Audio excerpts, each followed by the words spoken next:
On May 11, 1996, Beck Weathers died on Mount Everest. At least, that's what everyone was sure had happened. The truth was even more incredible, though. Over a harrowing period of 18 hours, Everest would do its best to devour Beck Weathers and his fellow climbers, as raging storms picked off much of his team, including its leader. One by one, Weathers began to grow increasingly delirious due to exhaustion, exposure, and altitude sickness. At one point, he threw up his hands and screamed, "I've got it all figured out," before falling into a snowbank, and his team thought to his death.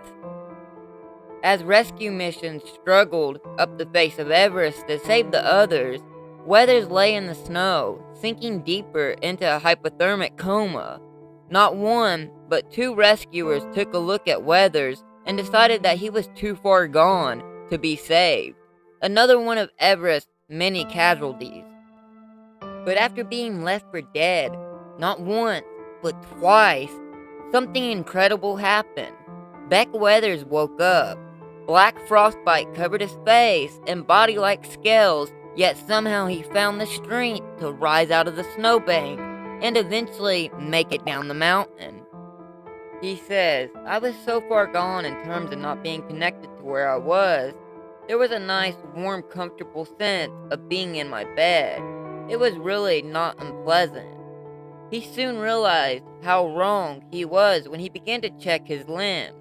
His right arm, he said, sounded like wood when banged against the ground. As realization dawned, a wave of adrenaline coursed through his body. "This was not bad. This was not a dream," he said. "This was real, and I'm starting to think. I'm on a mountain, but I don't have a clue where. If I don't get up, if I don't stand, if I don't start thinking about where I am and how to get out of there, then this is going to be over very quickly."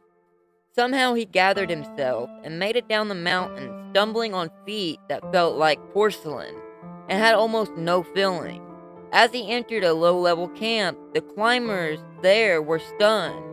Though his face was blackened with frostbite and his limbs were likely never going to be the same again, Beck Weathers was walking and talking.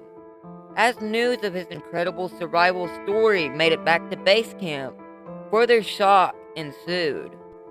Today, Beck Weathers has retired from mountain climbing, and although he has never climbed all 7 summits, he says his near-death experience saved his marriage. Remember, if it's more interesting, you can find it here. Thanks, guys.